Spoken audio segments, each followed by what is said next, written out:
E aí, pessoas?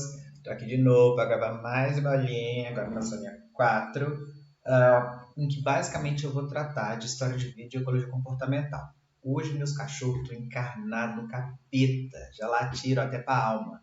Então assim, eu espero que eu esteja no intervalo em que eles não latam tanto pra gente ter uma gravação mais clean aqui para discutir as coisas, tá bom? Então, dessa vez vão ser 5 vídeos. Também eu estou tentando manter cada vídeo mais curto, por isso eu decompus um pouco mais.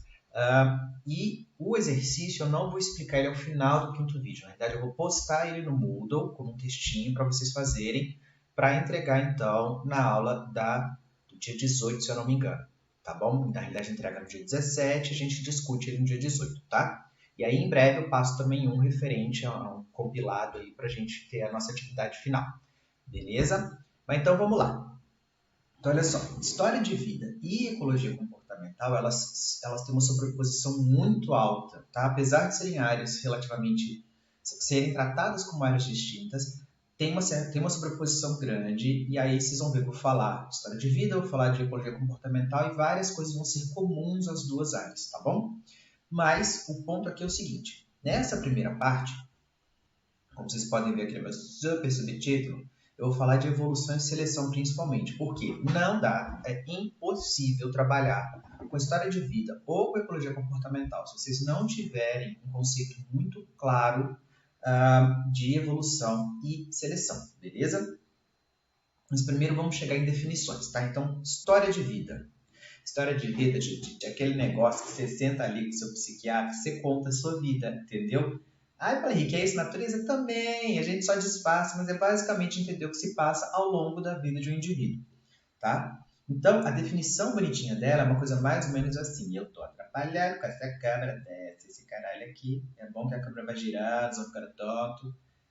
Mas a teoria de história de vida, então, ela é usada para calcular como, e aí vem os principais padrões: crescimento, diferenciação, principalmente quando a gente pensa em diferenciação sexual, estocagem, gordurinha, reprodução, evoluem sob a ação de seleção natural ou sexual. Então, basicamente, é entender como é que várias características do indivíduo elas podem evoluir sob esses diferentes tipos de seleção, tá bom? Então, todo trabalho de história de vida que está interessado em evolução de características individuais, ele vai se encaixar como um trabalho nessa área. Deixa eu me tampar aqui de novo para continuar. Então, basicamente, se vocês pararem para procurar trabalhos de história de vida, vocês vão achar trabalhos principalmente nesses teminhas aqui, ó. Maturidade sexual, números de eventos reprodutivos, sim, entender quantas vezes machos e fêmeas se reproduzem ao longo da vida. Isso é importante, por exemplo, para entender dinâmica populacional. Tamanho da prole, em média, quantos filhotes cada fêmea e cada macho conseguem ter em cada evento reprodutivo. Comportamento reprodutivo, como é que eles fazem para encontrar, para dar, né? Para dar aquela sardinha ali, para ir para o boate. Como é que é o comportamento de forrageio? Como é que é o comportamento social, se é solitário, se é subsocial, se é social, e a gente tem um monte de classificação. E tem alguns outros processos, como demandas conflitantes, que eu vou falar um pouquinho para vocês, que acabam permeando várias desses outros tópicos que eu mencionei aí. Então, tudo isso sempre vai estar dentro desse arcabouço grandão de evolução. Mas, para Henrique, você só fala de evolução, você só fala, claro, meu querido, até esse cara aqui pouco conhecido, Gladys Dobzhansky, ele é o cara que usou essa expressão, que até hoje a gente considera muito, de que nada em biologia faz sentido, exceto a luz da evolução, tá bom? Então, vamos entrar no primeiro tema, que é evolution. Então, uma coisa super importante que a gente precisa entenderem é a definição correta de evolução. Quase sempre, quando eu pergunto para alguém o que é evolução, vem assim, é quando a gente tem uma adaptação dos indivíduos ao meio. Não. Isso é o mais errado possível, tá bom? Evolução não implica em adaptação. São coisas diferentes, tá? Então, evolução, pela etimologia da palavra, para parecer que eu sou coach, desculpa. Pela etimologia da palavra, evolução vai significar mudança, tudo bem? No nosso caso, a gente está pensando então em evolução biológica, que seriam mudanças em sistemas biológicos, tá? Então, imagina que eu tenho uma população qualquer aqui de uma minhoquinha feliz, sorridente, contente, ela não está tendo que fazer quarentena, não está feia em casa. E aí, vamos pensar então que essas minhocas elas não vão ser idênticas, né? Então, elas vão ter diferenças genéticas entre elas que eu botei por cores diferentes aí. Azulzinha, amarelinha, verdinha, roxinha e por aí vai. Essas daqui são trigêmeas, né? Agora que eu vi. Mas enfim, elas não vão ser idênticas. Então vamos pensar no material ou no genoma de cada um, tá bom? Se por um efeito qualquer, sei lá, algumas minhocas estão mais velhinhas, essa daqui morreu, essa morreu e essas outras duas chegaram nessa população. Geração espontânea? Não, capeta. Dispersão. A bichinha foi andando e chegou aí, tá bom? Percebam que antes, se eu pensar num gene que eu codifiquei e chamei de gene azul, que estava aqui, antes eu tinha um gene só na população que determinava esse azulzinho. Agora, eu tenho 3 nessa mesma população, tudo bem? Isso aqui codifica uma mudança, tá? A frequência desse gene azul, ela aumentou ao longo desses 2 eventos que eu mostrei. E isso não significa que a minhoquinha azul está mais bem adaptada a esse local. Simplesmente houve uma mudança. E isso por si só já configura evolução, tá bom? Então eu tive uma mudança na população. O ponto todo é que normalmente a gente mistura evolução com evolução por meio da seleção natural. Por meio da seleção natural. Por quê? Seleção natural é um processo, evolução é outra. E a seleção natural pode direcionar o processo evolutivo em uma determinada linhagem. Então, seleção natural, de fato, é a história do indivíduo que está mais bem adaptado a uma determinada situação e por isso ele consegue sobreviver mais e se espera que se ele sobrevive mais, ele também reproduz mais. Se a característica que permitiu que ele sobreviveu mais é herdável, então os filhos, os descendentes dele vão herdar essa característica e ela vai se tornar mais comum na população, naquela linhagem ao longo do tempo. E aí a gente está tendo então evolução, que é a mudança, né, na população, por meio de seleção, porque o indivíduo mais bem adaptado, sobrevive melhor, reproduz mais, está conseguindo ter mais sucesso, tá? Então, quando a gente pensar nisso, a seleção natural, ela basicamente vai ser como se fosse uma peneirinha.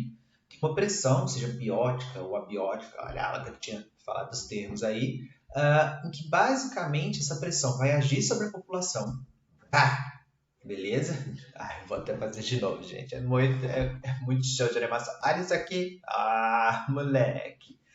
E aí, basicamente, quando a gente tem essa pressão seletiva, alguns indivíduos vão ser capazes de sobreviver a esse tipo de pressão que é imposta pelo meio e outros não. Então, esses indivíduos que sobrevivem, obviamente, vão se reproduzir. Como os filhos tendem a ser parecidos com os pais e herdam as características genéticas dos pais, então esse genoma que estava presente nos pais, vários desses genes, vão aumentar em frequência. Então, a população antes ela tinha uma diversidade genética grandona e agora a gente está vendo, depois disso, uma população que tem uma diversidade genética menor porque os filhos estão muito parecidos com os pais.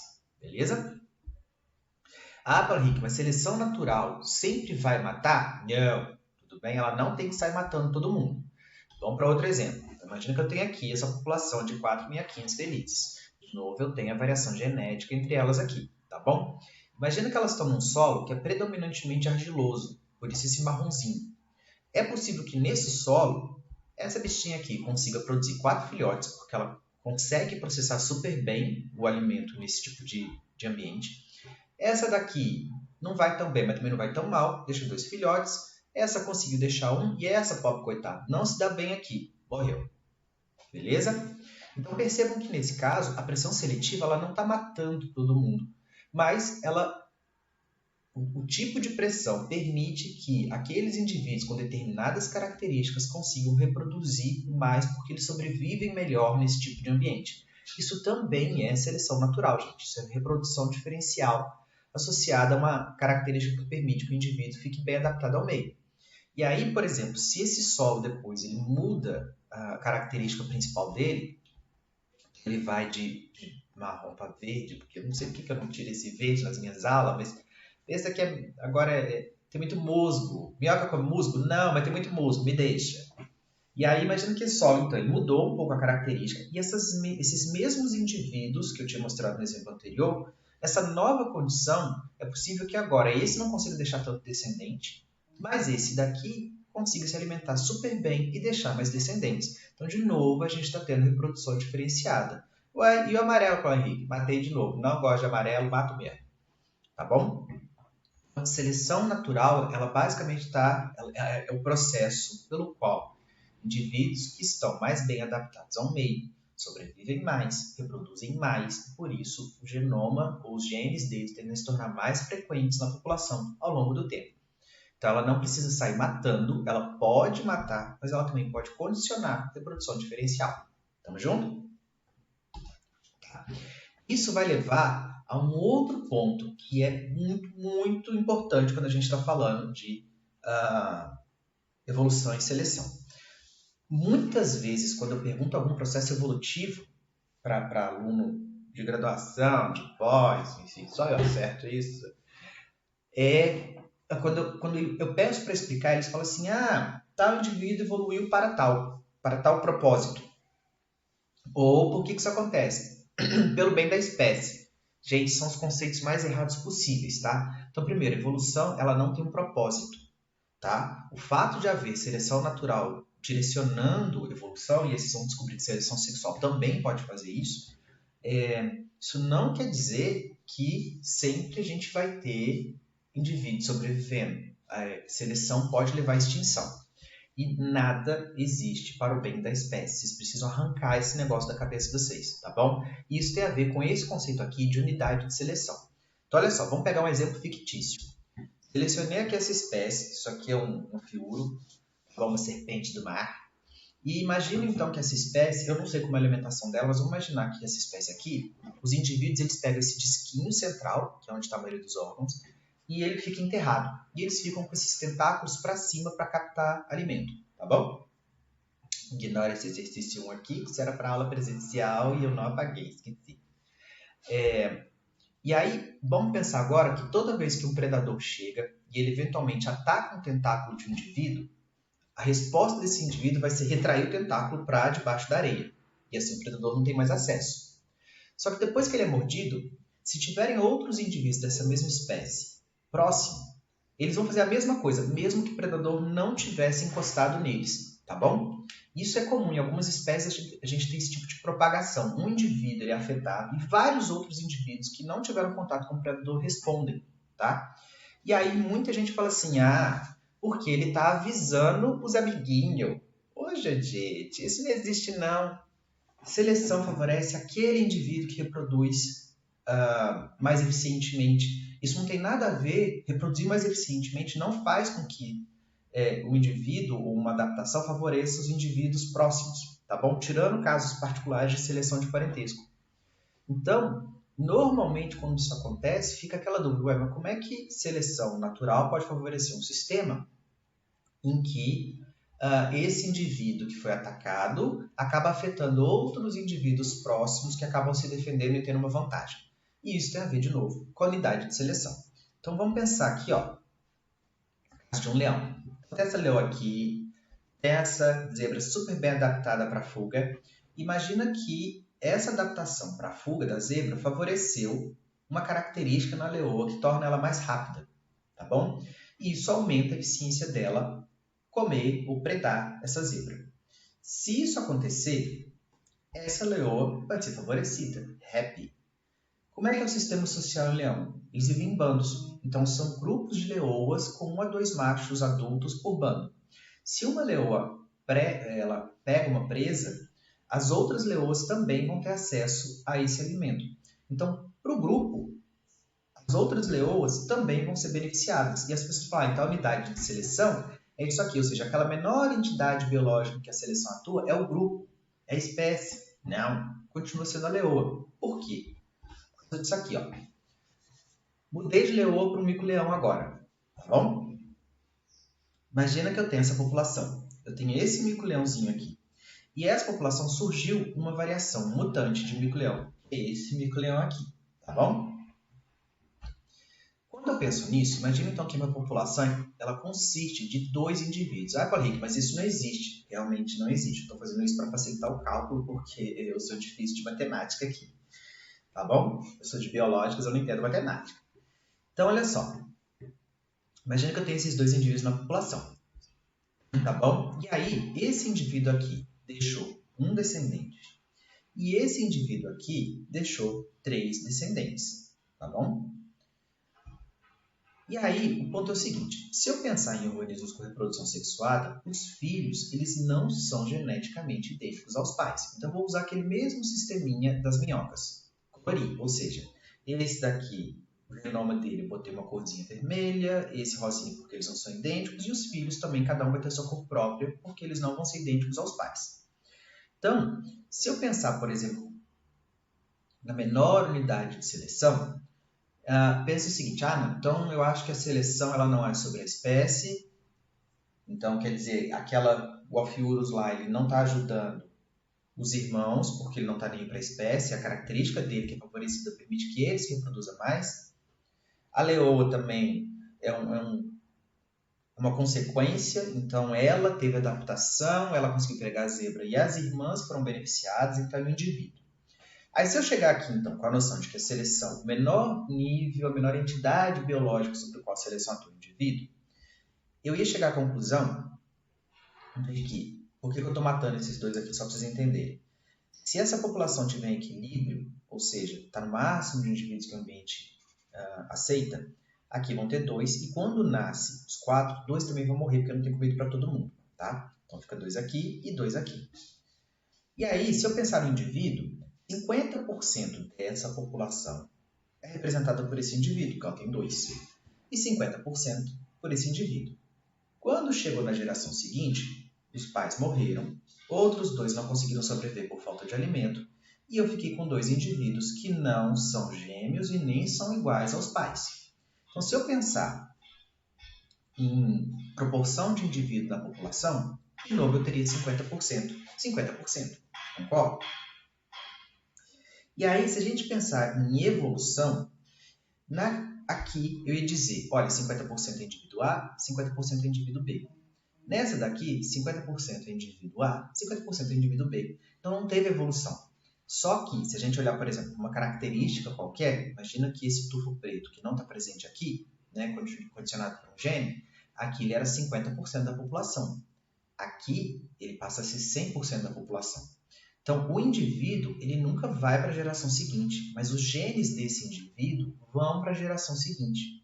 Então, se ao invés de contar indivíduo, continuar a contar o gene que codifica a expressão de uma característica, essa continha, depois que eu mato essa galera aqui, vai mudar. Aqui era 50% dessa população tinha o gene que codificava essa partezinha aqui, e aqui 100% da população tem o gene que codifica esse topetinho preto. Então, se eu pensar no gene, eu consigo detectar mudança. E aí eu consigo medir evolução.